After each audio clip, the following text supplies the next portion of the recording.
రామేశ్వరంలో స్ఫటికలింగ దర్శనం ఎట్లా చేసుకున్నానో ఈ వీడియోలో చూపిస్తాను. టైం అప్పుడు 5:30 AM. స్ఫటికలింగ దర్శనం ఓన్లీ 5 to 6 మాత్రమే. ఈ దర్శనం చేసుకోవడానికి మనం వెస్ట్ సైడ్ గోపురం నుంచి వెళ్ళాలి.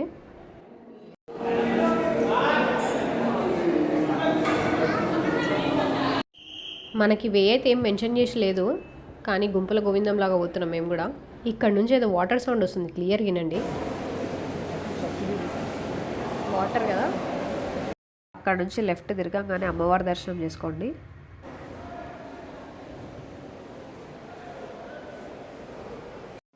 టెంపుల్లో క్లీనింగ్ చేస్తున్నారు అప్పుడే మార్నింగ్ కాబట్టి. గోపురం ఎటు సైడ్ చూసినా ఇదే ఇన్ఫ్రాస్ట్రక్చర్. కలర్ఫుల్గా ఒక్కొక్క డిజైన్ని ఎంత పర్ఫెక్ట్గా చెక్కినారో చూడండి. ఒక్కొక్క pillar position, width, height, length measurement tape లేకుండా పర్ఫెక్ట్గా కొలిచేయచ్చు. ఈ గ్రిల్స్ కనిపిస్తున్నాయా, ఇదే క్యూ లైన్ అనమాట. అబ్బా, పైన అమ్మవారిని చూడండి ఎంత బాగుందో.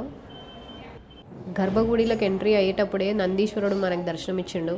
నేను మీకు చూపిస్తుంది ఇక్కడ 3 డిఫరెంట్ సెక్షన్స్ నుంచి. మీకు చూస్తుంటేనే అర్థమైపోతుంది నందీశ్వరుడు ఎంత బాగుండో. గర్భగుడిలోకి ఎంట్రీ అనమాట ఇది. ముంగట పబ్లిక్ నిల్చారు కదా, ఆ 2 డిఫరెంట్ సైడ్స్ నుంచి పబ్లిక్ పోయి దర్శనం చేసుకోవాలి. నేనైతే రైట్ సైడ్ నుంచి పోతున్నా. చుట్టూ దేవతామూర్తుల విగ్రహాలు, శివలింగాలు దర్శనమిస్తాయి మనకి. ఇవన్నీ కలిసి దేవాలయ విశిష్టతను తెలియజేస్తాయి. ఇక్కడ ప్రతి శిల్పం ఒక ఉపదేశం. శాంతి, శ్రద్ధ, శిల్పకళల సమ్మేళనం. గర్భగుడికి రైట్ సైడ్ వే క్యూ చూస్తున్నారా ఎంత పెద్దగా ఉందో. లెఫ్ట్ సైడ్ విశాలాక్షి అమ్మవారి దర్శనం చేసుకోండి.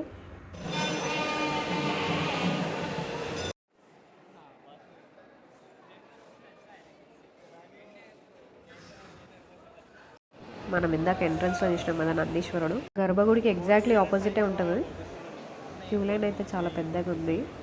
ఎంత పెద్దగా ఉన్నా నేనైతే గర్భగుడిలో అడుగుపెట్టిన అదే నా అదృష్టంగా భావిస్తున్నా. నేను దర్శించుకునేది శివుడి ఆత్మస్వరూపం, స్ఫటికలింగ దర్శనం.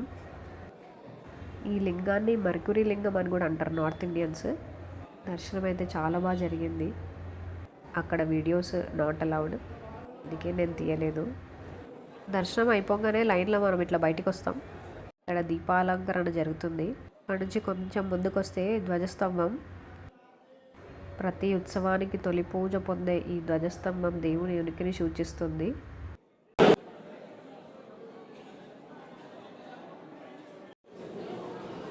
లోపల ఆరతి అయిపోయిన తర్వాత డోర్స్ ఓపెన్ చేస్తున్నారు. డోర్స్ ఓపెన్ చేయగానే శక్తిని చూసినట్టు అనిపించింది నాకైతే.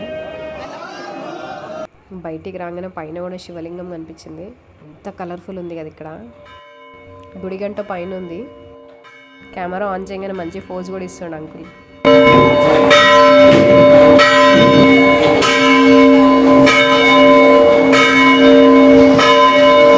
ఇక్కడ మెట్లు ఉన్నాయి, చూసుకోకుండా పడిపోయిన నా కెమెరా కూడా షేక్ అవుతుంది. అందుకే నడిచేటప్పుడు కళ్ళు కింద పెట్టి నడవాలంటారు కదా. మా ఆయన ఫుల్ తిరుగుతుండే పక్కకించి. అబ్బా, ఈ టెంపుల్ అందాలు చూస్తుంటే. ఇక్కడ నుంచే మనం ఈశ్వరలింగాన్ని చూస్తాం. మెయిన్ గర్భగుడి ఇక్కడ. మీరు కూడా దర్శించుకోండి.